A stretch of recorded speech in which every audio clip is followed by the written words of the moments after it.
Alors, je dirais que la question juive, c'est un petit peu comme la question du gaz de schiste en France. C'est-à-dire que c'est un dilemme. Soit,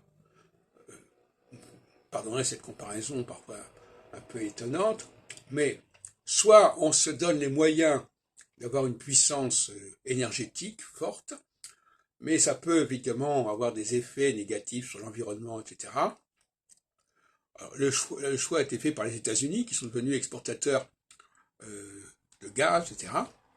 La France n'a pas voulu suivre cette voie-là. Elle avait d'ailleurs la voie nucléaire, qui est plus ou moins en panne actuellement. Et pour la question juive, c'est pareil. Soit on exploite au maximum le filon juif, et en France, on a quand même plusieurs centaines de milliers de juifs en activité, dans les différents domaines, soit on refuse de le faire, ou soit on ne fait pas attention.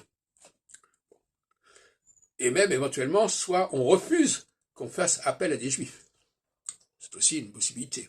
Alors j'ai expliqué que tout ça dépendait d'une cyclologie bien précise, à savoir qu'en phase équinoxiale, on va exploiter le filon juif, et en phase solsticiale, on va s'efforcer de s'en abstenir, pendant des périodes de 7 ans en 7 ans. Donc 7 ans, on va dire oui, 7 ans, on va dire non, et ça recommence.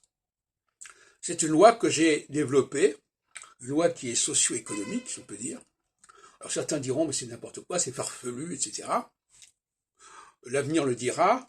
À mon avis, c'est une loi qui va marquer le XXIe siècle et les siècles suivants. Donc, la planète juive, moi l'autre jour je prenais l'expérience de Frank Herbert, et cette planète où on cultivait une épice particulière, eh bien la planète juive c'est une planète, c'est un espace qui a une certaine valeur pour une société, et on ne plaisante pas avec ça. Il faut investir dans ce domaine-là, il faut même importer des juifs éventuellement, car Israël par exemple est un pays exportateur de juifs, puisque finalement il y a trop de juifs en Israël pour pouvoir s'épanouir correctement, il faut dire les choses comme elles sont.